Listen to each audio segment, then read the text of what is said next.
by around the year 2050. We are running out of fish.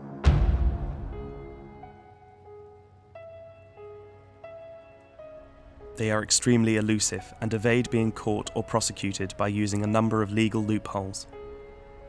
Pirate fishing vessels are fully aware that they are operating illegally and avoid being identified by carefully hiding their names and call signs. Working together, several vessels will operate under the same name and only one license. If detected, they simply rename their boats and often re-flag them with a flag of convenience belonging to one of the many nations that operate an open registry.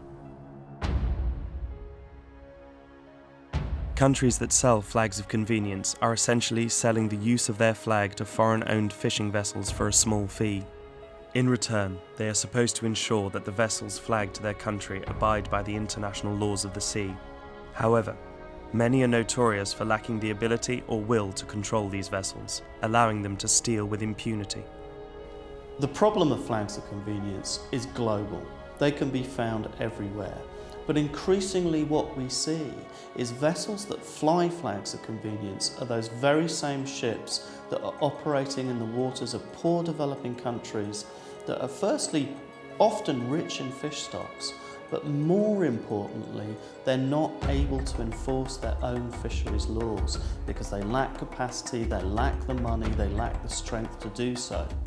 So these operators are exploiting the weakness of poor developing countries to provide for their own profit. The chances of getting caught are tiny compared to the massive profits that can be made. These pirate fishers are stealing an estimated $1 billion worth of fish every year from African waters alone, and in turn are depriving some of the poorest countries in the world of a crucial source of income, employment and food. Since 2003, the Environmental Justice Foundation has worked to document and expose IUU fishing, particularly in West Africa. When vessels fish illegally, they are not simply stealing fish. Coastal communities throughout Africa depend on fish not only as a major source of food and protein, but also as an important means of income. Pirate fishers are literally stealing the lives of these people. Tolame penyi boya nje fo ya go na pet kenga tawa no gbo ma to wata le tele tinde nu ye gbu anyi gbe keta witanyani ta ho tanyani bito ndanye mo wa me biko nyalizi mai kai yana gbe ka ye nge mbindo ko mu ka me inde kai na ko mu pe ke mo mu nyi gbe. In many coastal regions, fishing and fish smoking are some of the very few ways that men and women can earn money. This traditional way of preserving fish has been used by the women of these communities for thousands of years. But if the men don't bring back the fish, the women have no means of making a living and cannot afford to feed or educate their children. Fish business is the only business that these communities have, and it is seriously under threat.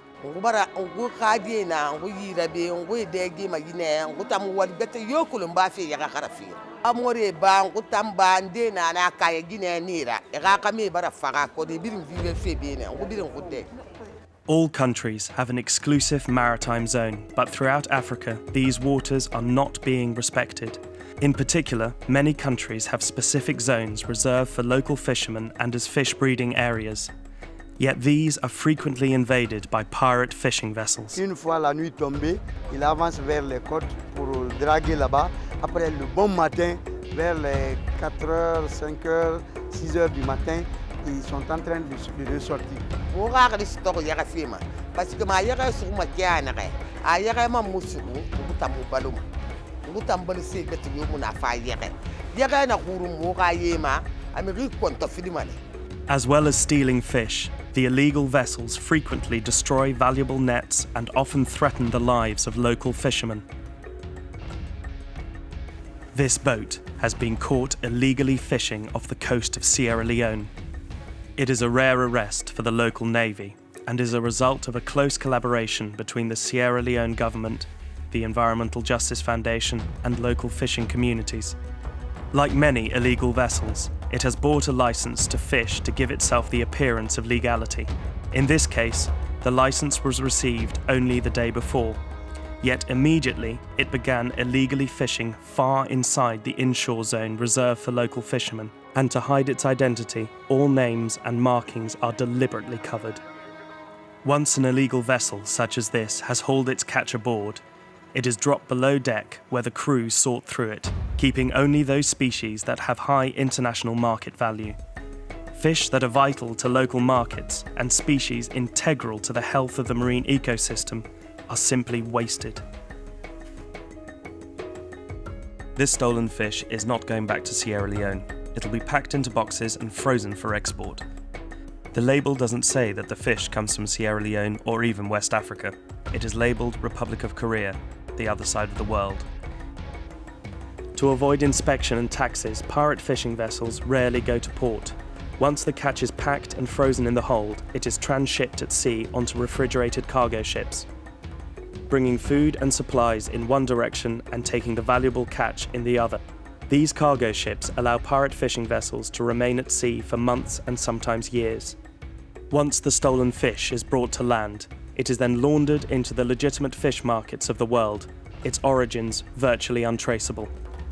Consumers will be unaware of the origin of their fish or of the countries who suffer the devastating effects caused by this kind of activity. This vessel is just one of thousands of fishing vessels operating illegally across the world today. The majority go about their work untouched. EJF is campaigning for an end to flags of convenience for fishing vessels and the associated support vessels. There's a disincentive built in here for legitimate fishing operations to do what they should do, as long as these other vessels that fly flags of convenience have this unfair advantage. We need to see leadership on a global scale. Ultimately, what we want to see is this written into international law, the United Nations Law of the Seas. In this way, we can make sure that every fishing vessel is flagged by a responsible state that will take measures to oversee its operations. It will also bolster and support the global initiatives that are so desperately needed now to ensure sustainable fisheries management and that we do not wipe out the remaining fish stocks that we all depend upon.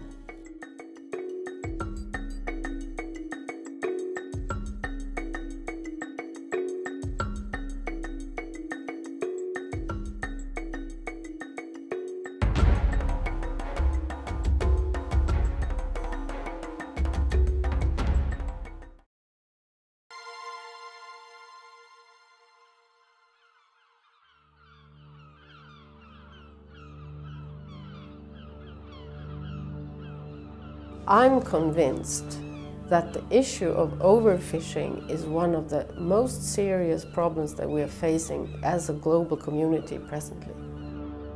We as a rich part of the world is actually purchasing illegally fished fish that is taken from poor countries. I can hardly find anything that I feel is as important as this.